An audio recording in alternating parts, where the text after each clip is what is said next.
U pasurua në kurriz të qytetarëve duke djegur mazut të palejuar, me të cilin kanë dëmtuar edhe shëndetin tonë dhe kanë cënuar jetë njerëzish.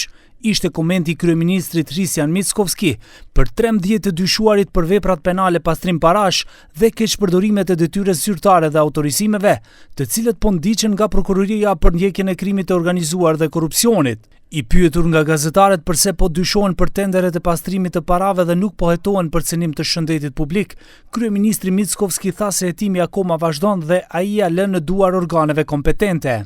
Да почекаме истрагата да заврши и дури откако ќе заврши истрагата можеме да коментираме кои се сите основани сомневања за кои што овие лица ќе бидат обвинети. До тогаш ќе се држиме до она во кое што Министерството за внатрешни работи и Бирото за јавна безбедност го соопшти на јавноста. Nga ana tjetër, zëvendës kryeministri Zet Mexhiti hapin e prokurorisë e cilëson si goditje të fuqishme ndaj krimit të organizuar dhe korrupsionit.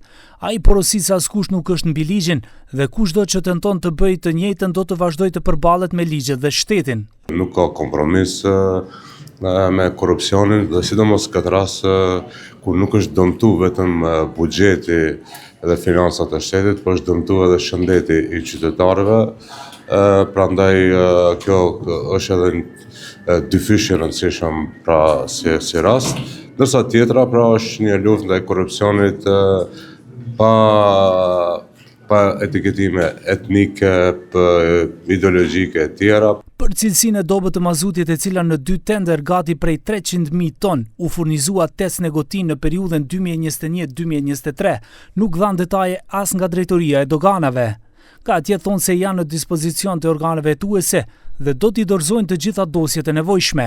Ka prokuroria për krim të organizuar dhe korrupsion, thonë se në bazë të dëshmive që kanë, hetimi mund të zgjerohet.